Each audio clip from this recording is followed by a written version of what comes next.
Hello everyone, it's Doctor in the house and you are welcome. My name is Chris Kata. If you're joining us for the first time, this is the show I like to call the consultation before the main consultation. And the main consultation is when you get to the hospital. So on this show, we get to talk about everything about your health. And you get to know new things, you get to know how to manage whatever you're going through. And you get to also take care of yourself and appreciate the life that you actually have. Now, we are going to be talking about something a lot of people have overlooked, and it's actually important in maternal health, and it affects so many women. And like I said, it's often overlooked until complications arise. And the doctor in the house with us today is Dr. Kelvin Owusu, who's a wellness consultant at the Violet Medical Center. And today it's all about pregnancy and diabetes. Hi, Doc. Hello, Chris. How are you? Very well. Doc, are you ready? Oh, yeah, I am. Okay, I am. So let's get straight into it. You explained what diabetes was last year. I said last year. You know what I was thinking about? I was thinking about the events that we met last year. So you explained what diabetes was last week. And today it's diabetes in women, pregnancy. In pregnancy, yes. Yeah, so tell us about diabetes in pregnancy, because I've heard about one that comes during pregnancy before, but just tell us about it. Well, I mean, so diabetes, as we said last week, I mean, it's where there's a challenge with metabolism of sugar or glucose. And so the levels begin to rise in the blood. And it basically has to do with insulin. You know, so I mentioned that there's type 1 diabetes where the body is not producing enough insulin, sometimes no insulin at all. And so those people, they need insulin injections so that they can metabolize their sugar. Right. Then there's the type 2 diabetes where your body is producing insulin. In fact, sometimes your body is producing a lot more insulin than needed, but the insulin is not being effective in pushing the sugar out of the blood into the muscles where it's needed, you know. Now, there is a type 3 diabetes, which some people have said is a subset of type 2, you know, and that is where we talk about the gestational diabetes. Oh, where, yes, so type 3 diabetes is also known as gestational diabetes. It is, in terms of how it presents, it's similar to the type 2, because the body sometimes is producing a lot more insulin than needed, right? But then it's just not able to overcome the challenge, the insulin resistance, and so the sugar stays in the blood. But when we say diabetes in pregnancy, we need to explain it a little bit further. Yeah. You know, because you can have diabetes pre-existing diabetes. Yeah. And then you became pregnant. It's still considered diabetes in pregnancy. So you can get pregnant when you have diabetes? Yes, you can. Okay. You can get pregnant whilst you have diabetes. Right. I mean, we'll talk about it in a bit more details, but you can also develop new diabetes. You were not diabetic before, then you got pregnant, and then now you are diagnosed as diabetic. So that is what we call the gestational diabetes. So we say it's the pregnancy that caused the... Well, yes, it's as a result of the pregnancy, you know. So is the pregnancy too sugary or blocking the insulin? Well, you think about it this way. You know, when you are pregnant, you know, you are growing another human being inside your body. Right. And so your sugar requirements is higher because you are not only feeding yourself, you know, so the body mechanisms try to make more sugar available so that the baby can also, you know, enjoy some of the goodies, you know. When this mechanism doesn't go as it's supposed to go, then you tend to develop gestational diabetes. That is assuming you didn't have diabetes before. Now, the reason why it's important to understand whether it's a pre-existing diabetes or gestational diabetes is because even though they are all diabetes, they have different, different effects on the pregnancy, on the mother and the baby. You understand? And so the management may be the same, but we need to understand which diabetes we are dealing with because the outcomes might differ significantly. So, for instance, if a woman was... So that's why it's always important to check. Well, you know, pregnancy is actually one of those things that you need to prepare for. Unfortunately, many people do not prepare for pregnancy. They just get pregnant. You understand? There actually is a part of medicine which talks about prenatal care, which every woman needs to actually go through before they become pregnant, you know.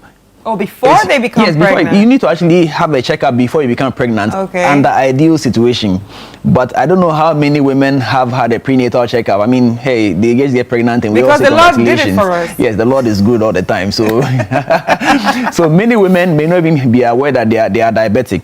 Right. The first time they discover that they have diabetes is when they actually become pregnant, you know. that presents a challenge, because then you can't tell was it a pre-existing diabetes or is it a gestational diabetes. So it makes it a bit challenge. But the classic thing about gestational diabetes is that when the pregnancy ends, the diabetes also ends. It might sound like good news, but guess what? Up to 50% or more of women who had gestational diabetes will end up developing type 2 diabetes later on in life. So pregnancy is kind of like a window to your future. So if you develop hypertension when you are pregnant, there's a possibility that you develop hypertension later in life. If you develop diabetes when you are pregnant, even though the diabetes might disappear when the baby is delivered, you might develop diabetes later in life. So it tells you what's going to happen so that you can start preparing, or try and start preventing some of these things, you see. So pregnancy is a good thing. It shows you your future, kind of. Hey.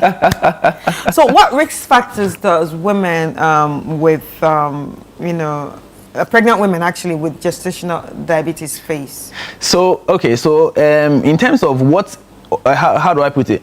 What will make one woman more likely to develop gestational diabetes? It starts with the age of the mother. So if your first pregnancy is delayed, mid-30s into your 40s, your risk of developing why are you making faces at me? There's a risk of developing gestational diabetes, so in that regard, the earlier you give birth, the better for you. So that is one. A lot of things happen with our age. Yes, and indeed, that's part of the reason why we are seeing a lot more of some of these things nowadays than previously, because now a lot more of our women are going into careers. They are furthering their education. So the starting family is getting more and more delayed. So we are beginning to see a bit more of these in our setting than it used to be previously. So yes, maternal age at first pregnancy is a very important risk factor. First pregnancy. Well, I mean all pregnancies, but most of the time it's the first pregnancy. If your first pregnancy is late 30s into your 40s, you tend to have a bit more issues than somebody who has been pregnant before.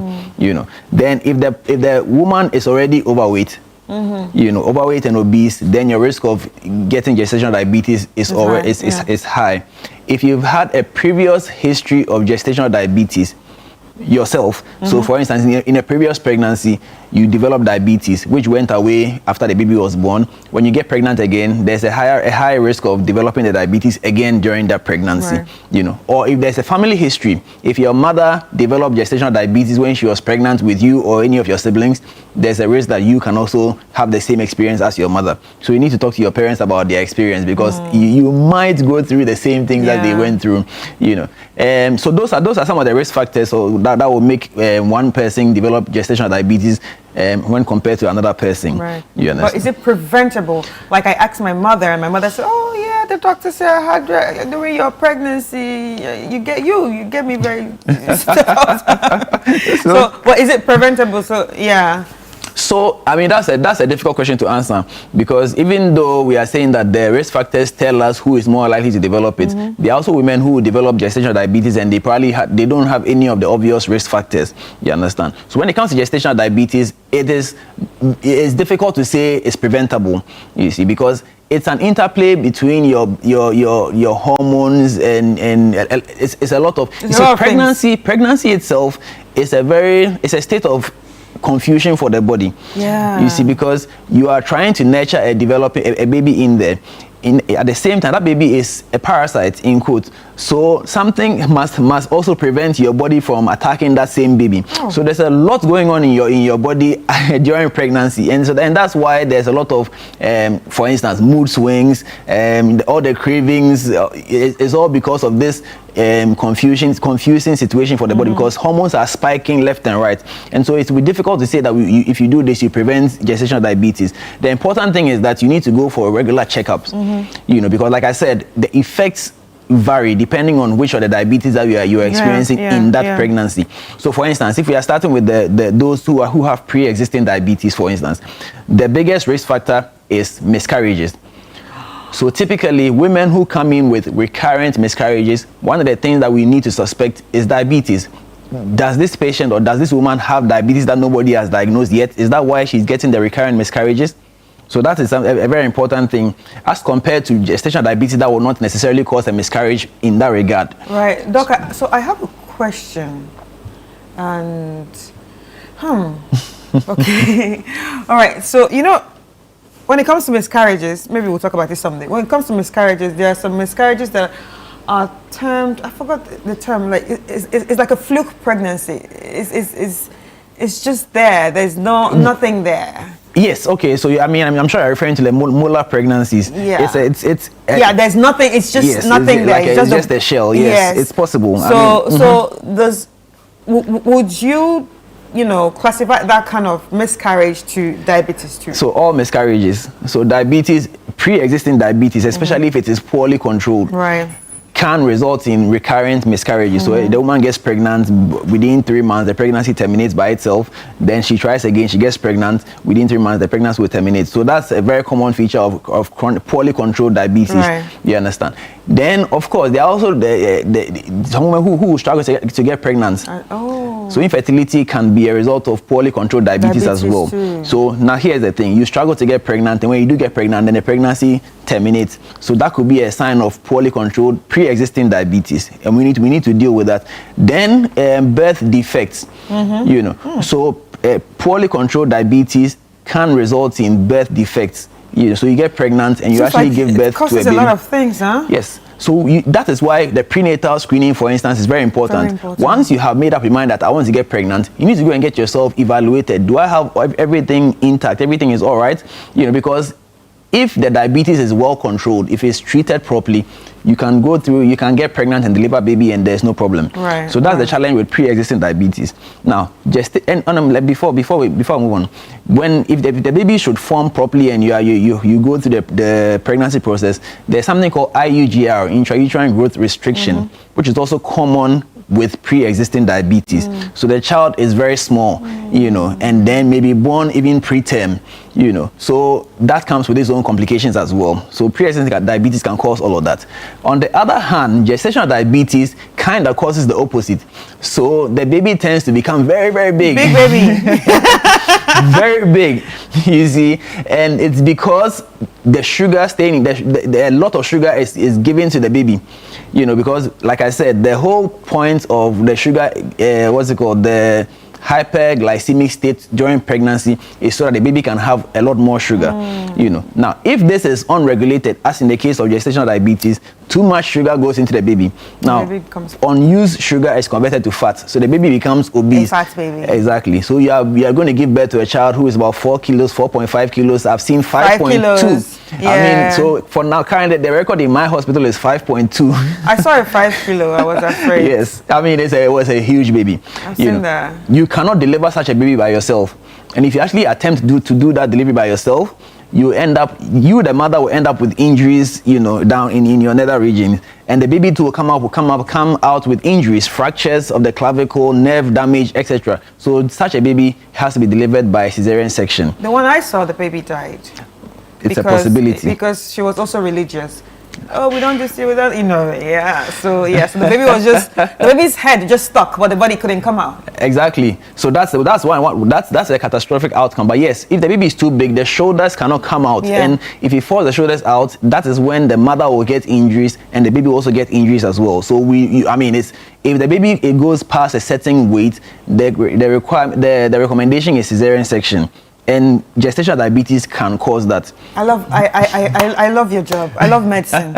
And I like the fact that we are talking about this, because there are so many people that are, religiously warped, that do not want to hear any of this. But I love the fact that we are talking about this. It's important that we understand that every decision has its consequences, and as medics we cannot force our will on the patient. Much as we try, we cannot force our will on the patient. So at the end of the day, the patient will let us know what they want us to do, and we have no choice than to go through with what they want, especially in our setup, where if you wanted to go and get a court order, it's it's long. It's long. So, but let me also chip in that when the baby, if you do deliver the baby, whether by cesarean or by natural delivery, there's a risk of death from hypoglycemia, as in low blood sugar. Because when the baby has been exposed to so much sugar in utero, that is inside the womb, for so long, they naturally develop high insulin levels. So when you cut the cord, that insulin that was coming from the mother, that sugar that was coming from the mother is cut off. Now you have high insulin in the baby, so it's that high insulin will suddenly crash the sugar in the baby's blood. And so if that baby is not put on strict monitoring and possibly replaced with some IV sugar, and I use the IV sugar advisedly because there's proper, glucose that has been made for IV administration. Then you could lose that baby. And so when the baby is born, we need to pay attention to the blood glucose. We'll probably be monitoring every hour. Some parents get quite agitated when you are poking the baby every hour to check the sugar, but it's for a reason. You understand? We want to make sure that the blood sugar is good enough, to sustain the baby. Otherwise, we could have a catastrophic outcome. Right. So if you're watching us right now, it's Doctor in the House, and we are talking about pregnancy and diabetes. Like the WhatsApp lines are open for you to send in your messages. So if you have any messages or any concerns that you want to ask the doctor is here to answer all those questions for you when it comes to the topic of the day, which is diabetes and pregnancy.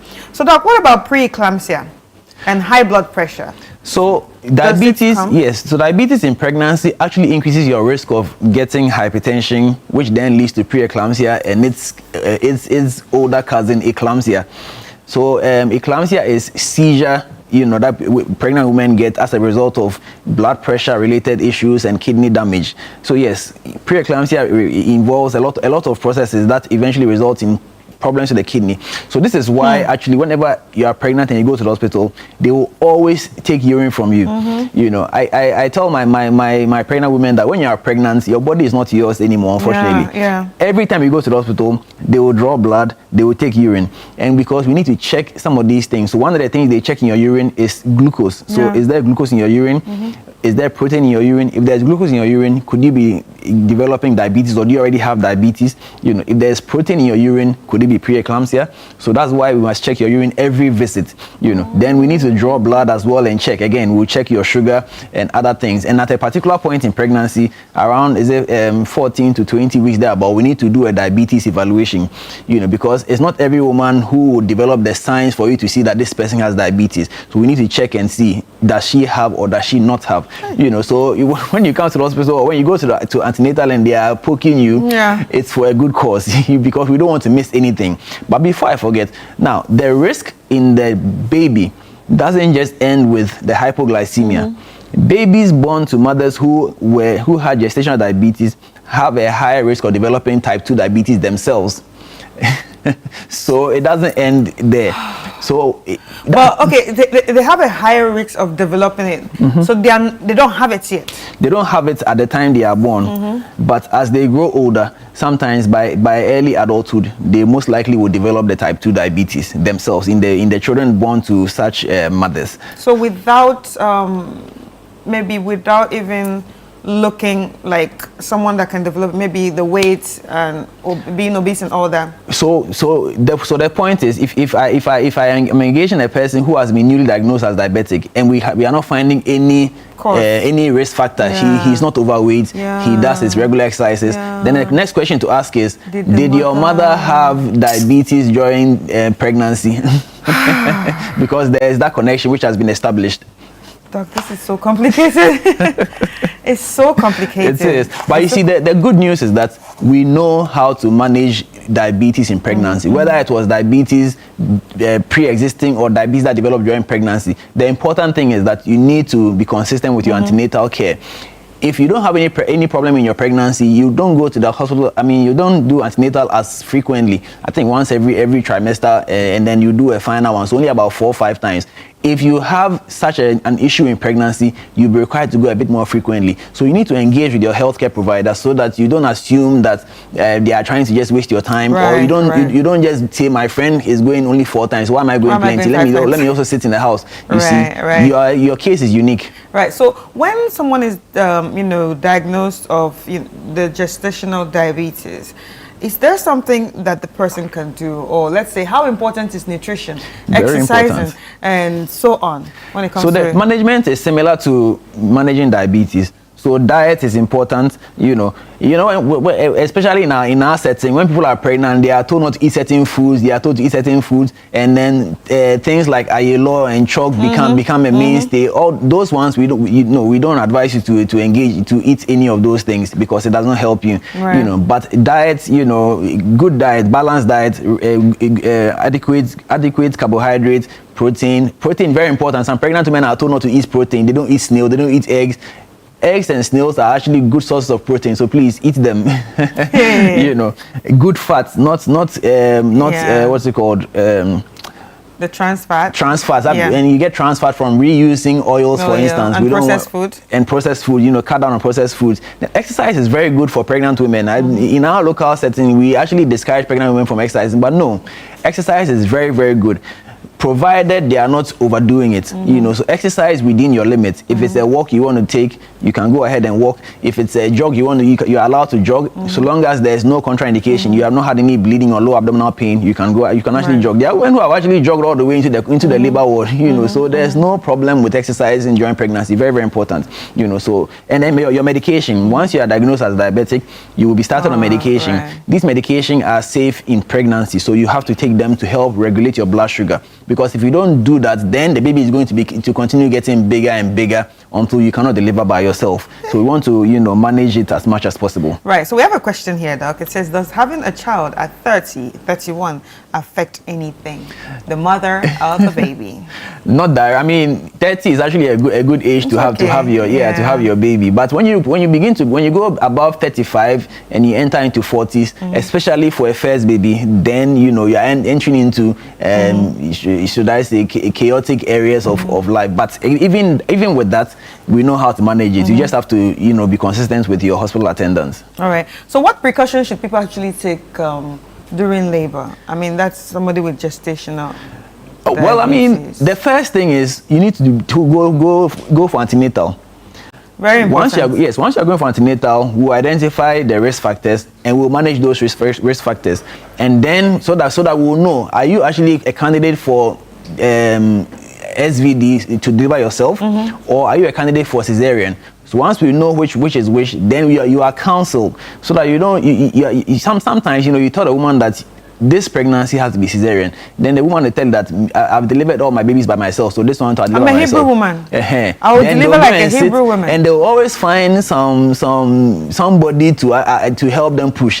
And then especially if you're in the teaching hospital, then you'll be there, and then they rush this person in with the baby's head. And now we don't know what to do. So you see, the painful thing is to actually go through the labor and still end up on the table for a cesarean. So if you are counseled for cesarean, looking at all the factors available, please you listen to your doctor. You can always get a second opinion, and do that way before the labor sets in. Don't wait until the labor sets in and then you decide you are now deciding what to do. Right. So follow your antenatal schedule, and we'll definitely pick up some of these things. All right. So Doc, the baby is out now, right? And of course this person has gestational diabetes during pregnancy. So the baby is out now. At what point should she now retest to see if this thing is gone? So when a woman delivers, we as medics, we still consider her pregnant for 6 weeks. Pregnancy when? 6 weeks after delivery. Because it takes 6 weeks for all the hormones and all those things to return to normal. So that is why your final review is at 6 weeks.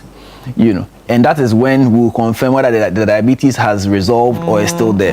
So if the diabetes persists after 6 weeks, or let me put it this way, if 6 weeks post delivery your blood sugar is still high, then it means that it was not gestational diabetes in the first place. It was a pre-existing diabetes that was only discovered during pregnancy.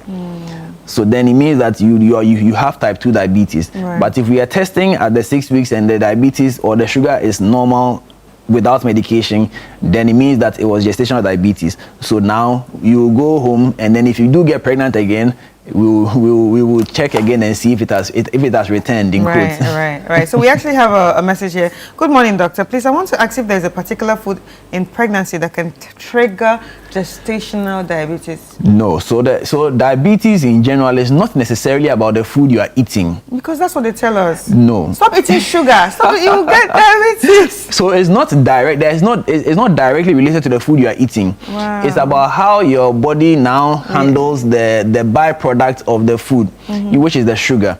So when the sugar now enters your blood, insulin is supposed to push it into the areas where it to be used, which is in the muscles. Right. But then unfortunately, the insulin is challenged, so then now your sugar begins to go up. So there's no particular food that you eat that will necessarily trigger diabetes. Right. Having said that, the more processed the food is, the faster your sugar level will rise. So that's a little caveat you have to be aware of. So for instance, if you took orange fruit and then you squeeze the juice and you drank it, versus taking orange juice in a box. In the pack, The one in the box will shoot up your blood sugar faster than the fruit juice.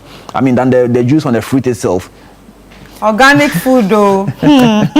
So doctor, we have another message. I know it's not about diabetes, but she's pregnant.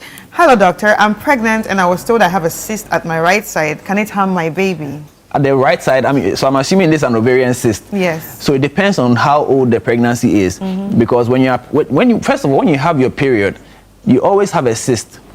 When the egg is released, there's a cyst that forms. It's called the corpus luteum. Should you become pregnant, that corpus luteal cyst is what sustains the pregnancy until the placenta forms. So if it's an early pregnancy before the placenta has formed, typically the placenta forms around 13 weeks, 12 weeks, 13, 14 weeks thereabouts. So if the pregnancy is before that, I mean it's that young, then the cyst being there is normal. So it depends on how old the pregnancy is. Yeah. All right. Thank you so much, doctor. It has been a very interesting conversation. But then again, what advice would you give women? And then after that, you can share us the tip of the week. I mean, pregnancy is a normal part of human life, you know. So in as much as there are a lot of challenges that come as a result of pregnancy, we know how to manage or how to deal with a lot of these challenges. So the important thing is that go through a prenatal screening if you have the chance, and then if there's anything that is picked up at that point, we can deal with it so that when you do get pregnant, we can manage you throughout the pregnancy and be sure that you're going to have a good outcome of that pregnancy. Right. Okay, your tip of the week?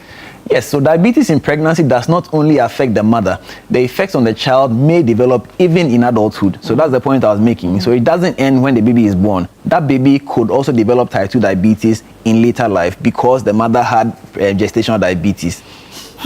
Thank you, doctor.